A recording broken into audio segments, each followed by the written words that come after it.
Hello, everybody. How are y'all doing? It's Katie here, the Mountain Mystic, coming to you once again from my backyard forest. If you've been around for a while, you guys know how much I love to come to you from this space, to be outside in direct connection to Earth as we share in this practice and as we share in this collective learning that has everything to do with how we can more skillfully navigate this wild,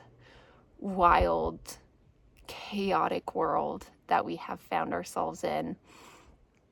Again, if you know me, if you've been around a while, you already know this, but it bears repeating for those who have heard it before and for those who are new, that what we are here to do is, yes, to have spiritual conversations, to sit in what we can label as a spiritual space.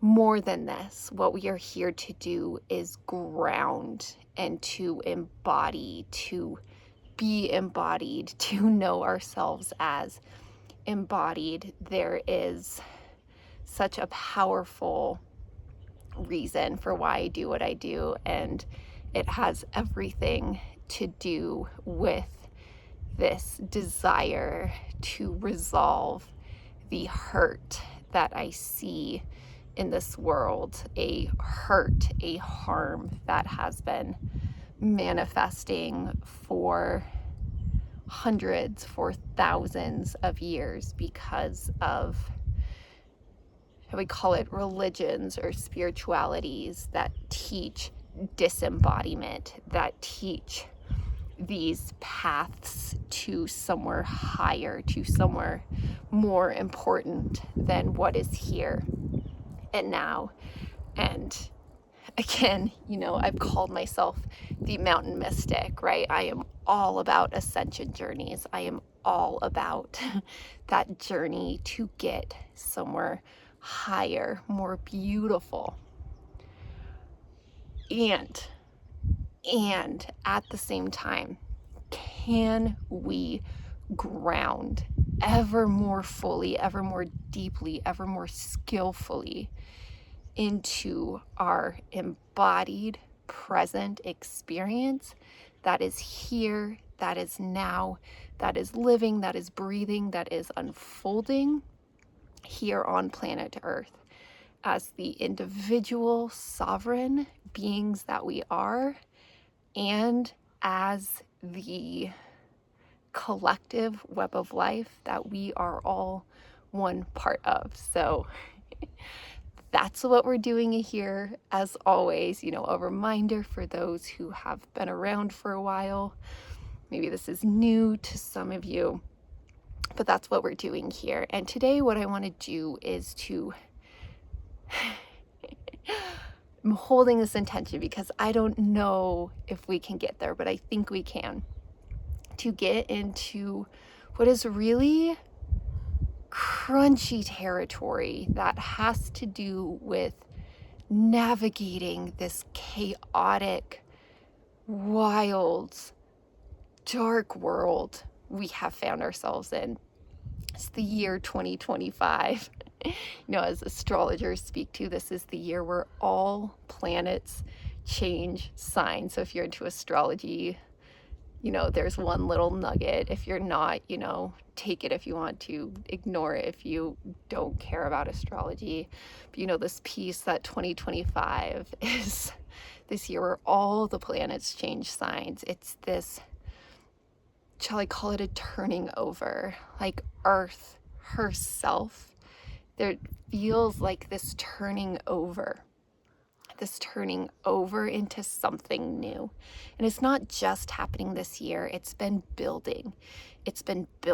And as humans have done what humans do, which is follow their own patterning, we haven't been able to listen and respond to the signs with as much skill and with as much power as perhaps we could have. And so because of that, things have been building. And what we are experiencing now in the year 2025 is, I get so many images right now.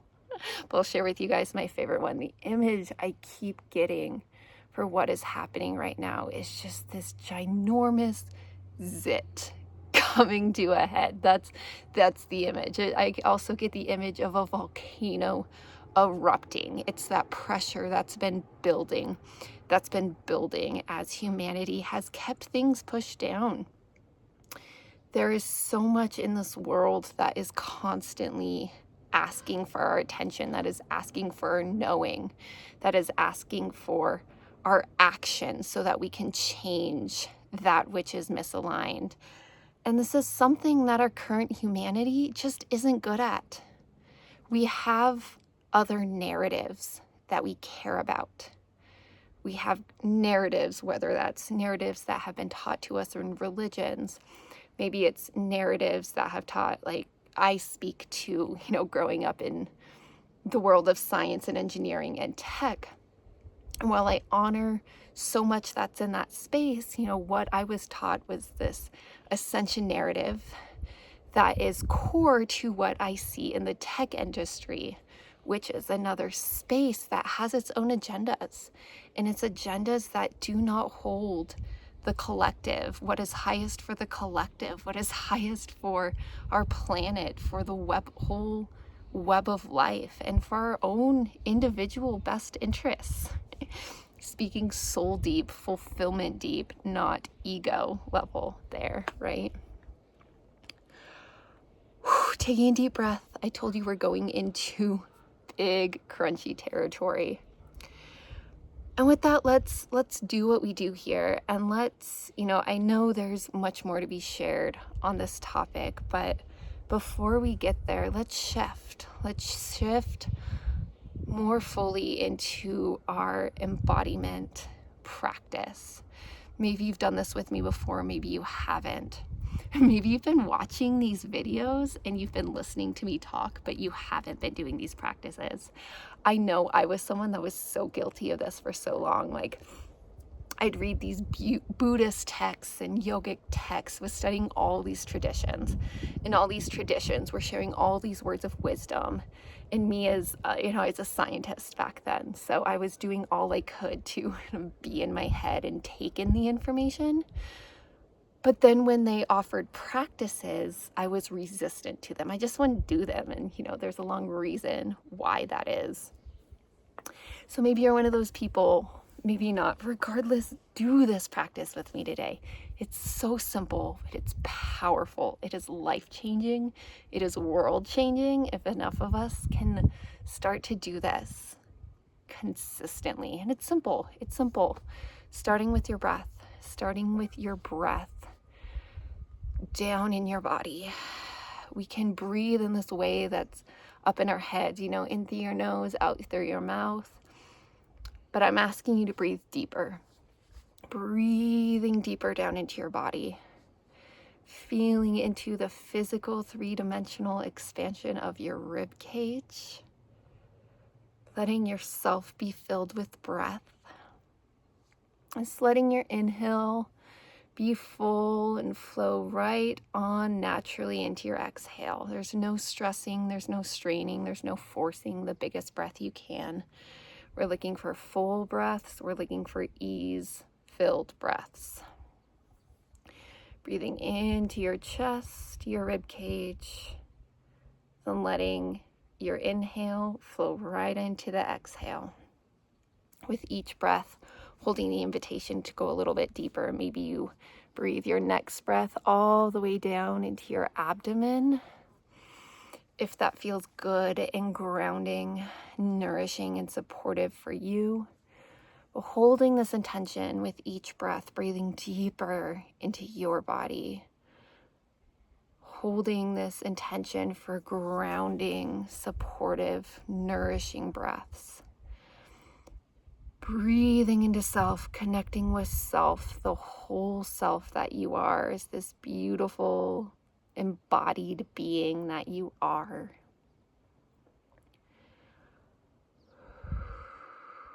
We're going to continue with this breath. We're going to continue breathing these deep breaths into self. From the space, okay, we're going to go a little bit deeper, feeling into that connection with ground beneath you. I'm out here directly in connection to nature, sitting up on this rock, up on these pine needles. Whether you're inside or outside, feeling into that connection to ground, that physical surface beneath you, feeling it beneath your feet, your seat, whatever's relevant to you here. Feeling that physical connection to ground. And as you continue these deep breaths down into your body, breathing in and as your body, feeling that connection to ground. Being that connection to ground. And there's an allowing here. There's an allowing as you allow your conscious awareness to descend deeper down into earth, to ground. This is not a forcing your way down into ground. This is more of a sort of leaning back, getting out of the way, as you allow your conscious awareness to descend, as you are guided down into connection to Earth herself. This form of grounding, this connection to Earth herself, as you breathe into your own body, which is a direct part of Earth herself. Breathing into self, your physical body. Breathing down into ground, into Earth. I'm just going to take a few breaths here. I'm not going to cue very much here today. Taking a few breaths in this space. And as you're sitting here, maybe you open up a little bit more. Open up to any insights, any visions. Maybe there's feelings in your body. Maybe there's emotion. Maybe there's words you receive. It's opening up what's here. What's here for you as you enter into this space of this deep, grounded connection today. It's going to give you a few more moments here.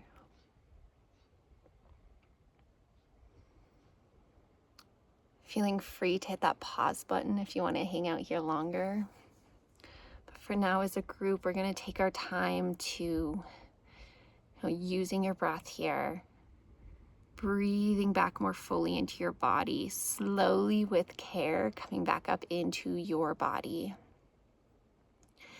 Maybe you do this with a heart full of gratitude that you let flow directly down into Earth.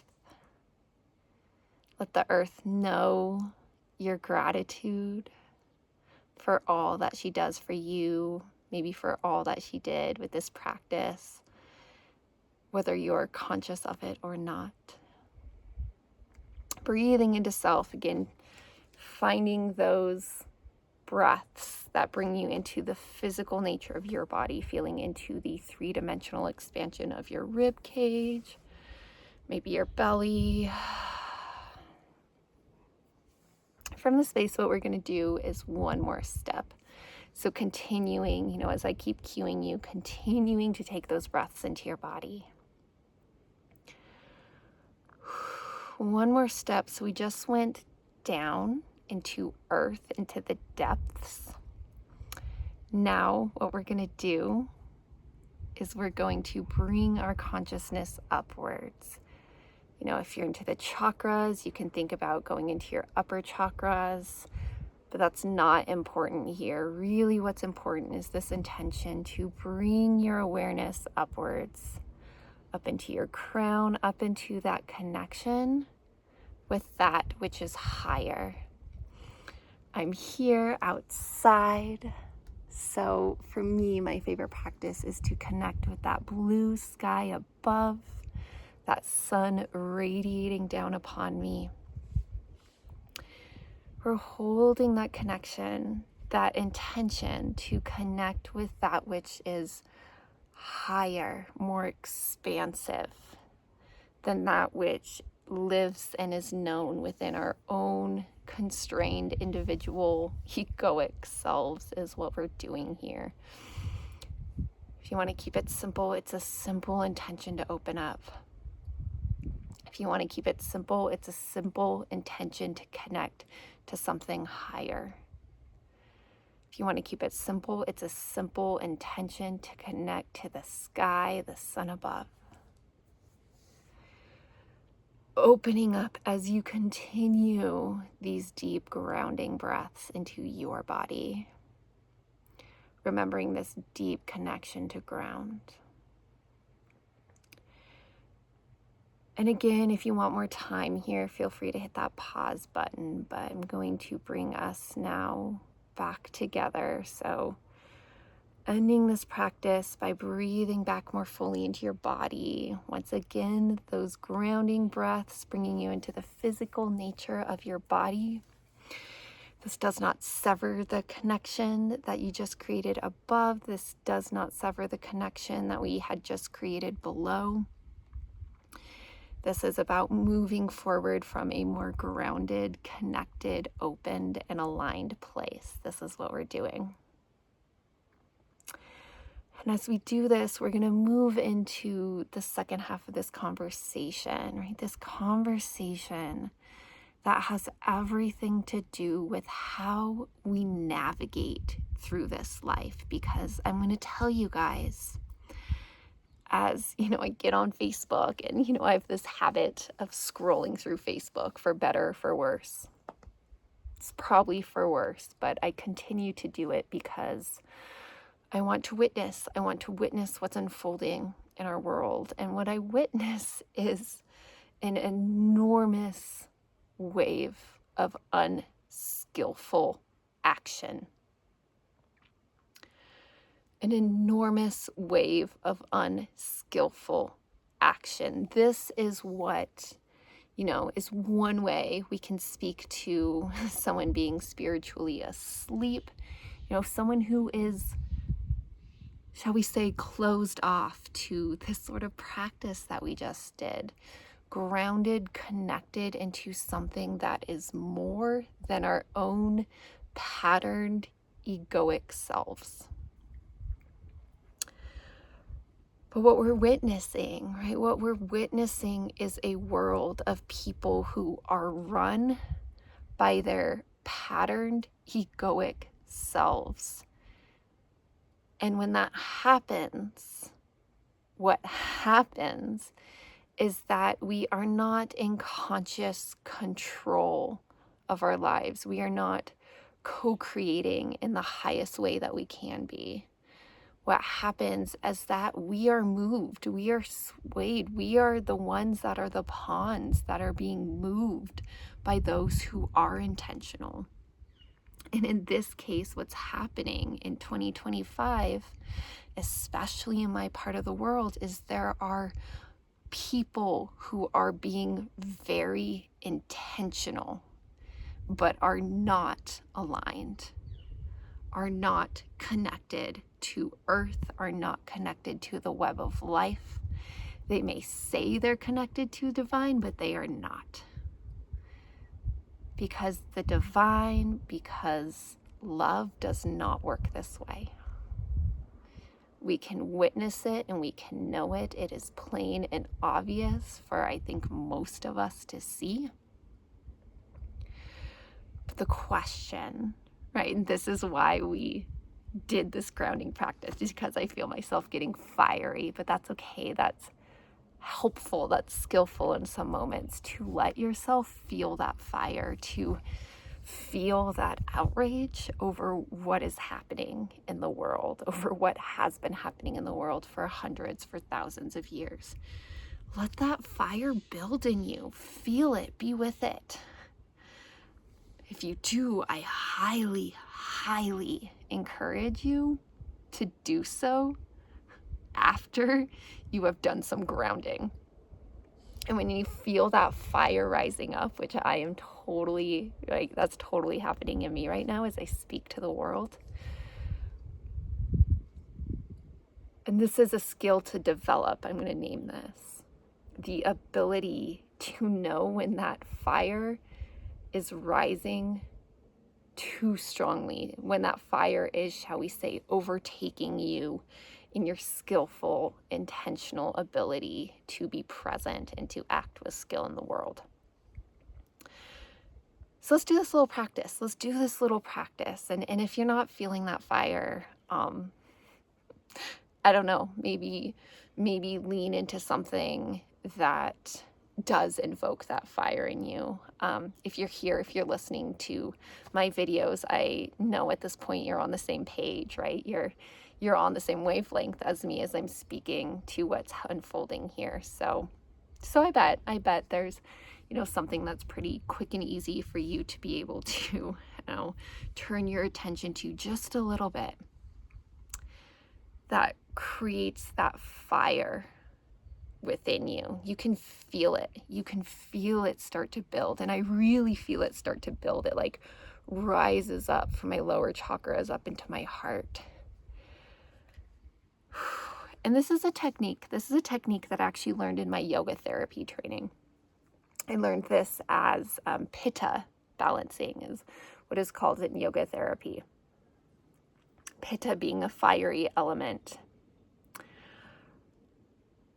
This practice of allowing that fire, feeling that fire, allowing it to rise up only so much as you can kind of feel it. But before it rises up to your head, before it starts to take control of your thoughts and your emotions, then we take a step back. Then we disengage or maybe shift our attention or do something to ground. Movement is helpful here.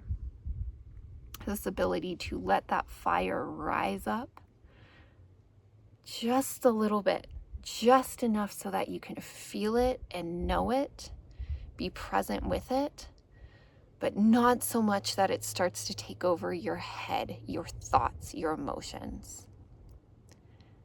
This isn't a beginner practice. It's sort of an advanced practice. So if you want some help here, reach out to me. I do one-on-one work. I'm so happy to work with you in this tricky space. But for whatever that's worth, I didn't plan on sharing that today, but that practice came through. So I know that there are at least some of you watching that can serve. So taking those grounding breaths, maybe you breathe your channel, like breathe into your body, then breathe down into earth, then breathe into your body, then breathe up above, and you're just like breathing up and down your channel to kind of get things to flow, get things to move. It's sort of this like flushing. It's this flushing of your system, getting things to move again. Our question is how we navigate through these wild times, given that, this zit that are all these dark, harmful patterns that have been suppressed for so long.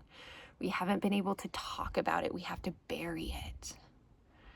Well, it's been buried for too long, and now it's all coming up to a head. People who have had their unskillful thoughts and beliefs and worldview held deeply down because they didn't have space for it to express. It's now coming up, and as it does, what many of us are witnessing is horror. It's terrible to watch this happen, but it is happening, and the question is how we navigate through it, because we have choices. We have free will here. So we can choose to ignore it. We can choose to turn it all off, to go live the lives that, we want to be living. I'm going to say we want to be living on maybe a more superficial desire sort of level. We can be swept away by it. We can get sucked into Facebook, and we can get sucked into all those online battles and let our emotions take over us, right? Let that fire take over us and let us be swept away in outrage. Or there is a way of walking through life, knowing that this is a way of being in the world, a way of walking through this world that is to be developed. It is to be learned. It is to be embodied. And what a powerful time to develop. When the pressure cooker is on, when things are this fiery, this intense, what a powerful time for some self-development, for some spiritual elevation, whatever you want to call it. And what this path is, right? You can put whatever words to it you want. I don't care. Sometimes I speak to it as New Earth embodiment. Often I don't like to use those words because it seems too esoteric and it carries its own baggage, but I've been sort of pushed, nudged to use it because it speaks to this point in time as a time to be done, with the past 2,000 years and more of, shall I call it patriarchy? It's a toxic patriarchy. It is a bearing down of the masculine that squashes life, that squashes individual freedom, that causes harm to a degree that is unacceptable. So what is New Earth embodiment? It is embodiment. Again, this is not New Earth as some far off, out there, high and mighty, everlasting, light and love-filled space. This is embodiment. This is lived and breathed here and now.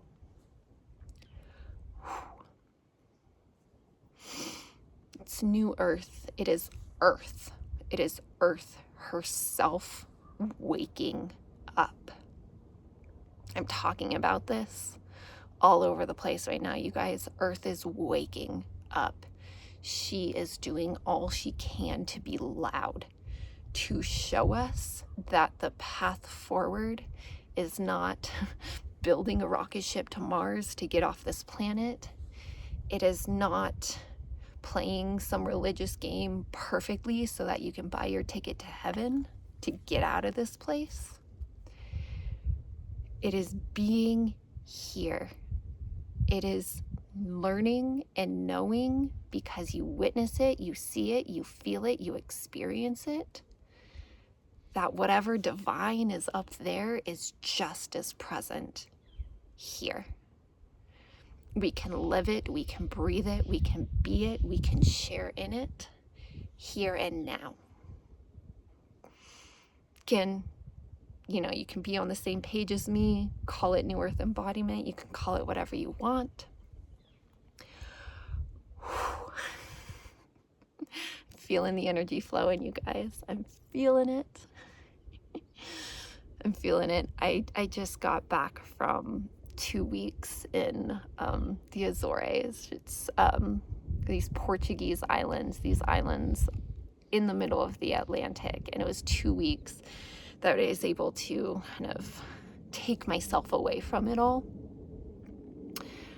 A week of, shall we call it, vacation, and a week of retreat, very powerfully spiritual retreat with a fantastic teacher of mine, hanging out with beautiful humans, beautiful souls who are walking a similar path that I am, and I'm lit up. I am lit up right now.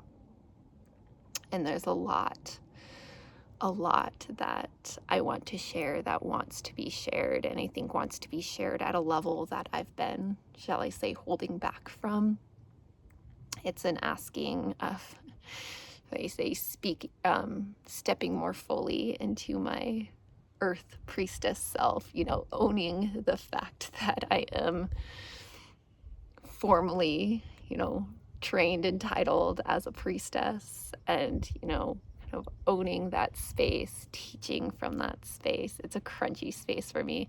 Again, if you guys know me, this has been a journey for me. This has been a journey for me. Like 6 years ago, I was working as an engineer in the corporate world. Like 10 years ago, I was a scientist, a researcher doing stem cell and biomaterial research on my path to get a PhD in bioengineering, right? Like that was my path. And now I found myself over here, and it's a wild ride. It's a wild journey. It's a wild journey for myself to be able to show up like this for you all. But it's important. It's important because, you know, these are the questions. These are the steps to be taken, the challenges to be overcome, to be transformed, alchemized during this time. It's a powerful time. This is a powerful time, and we are being asked to show up with more of ourselves, giving more time, more energy, and more than anything, more intention into walking this skillful path through it all. Because the way things have been run in this world, it has to change. It has to change. And it only changes as more and more humans, as more and more souls are showing up to be that change. And that's you. And that's me. And that's our whole community. And that's the communities outside of this one that we are connected to. It's this image of the ripple effect and all the circles that connect with one another. And it's the vision of the forest. It's the vision of the forest, of each tree, of each life form interconnected as a whole ecosystem, spreading out wider, spanning the whole globe, the whole of planet Earth. That's the vision. I hold it so strongly in my heart. May you take it with you. Let it show up and guide you as it will, as it serves. I thank you so much for hanging out with me in this space today. And if you're here at the end with me, you know, as we're doing all the like, yeah, go like, if you haven't yet subscribed, leave a comment, it matters. As we're doing all that, I will share that, yes, there is now a ring on my finger. I keep catching it as I'm filming this video. I didn't plan on, you know, that being a piece, but it was showing up here. So I'll name that some of the magic that happened in the Azores as well. All right, guys, big love, and I look forward to catching you next time.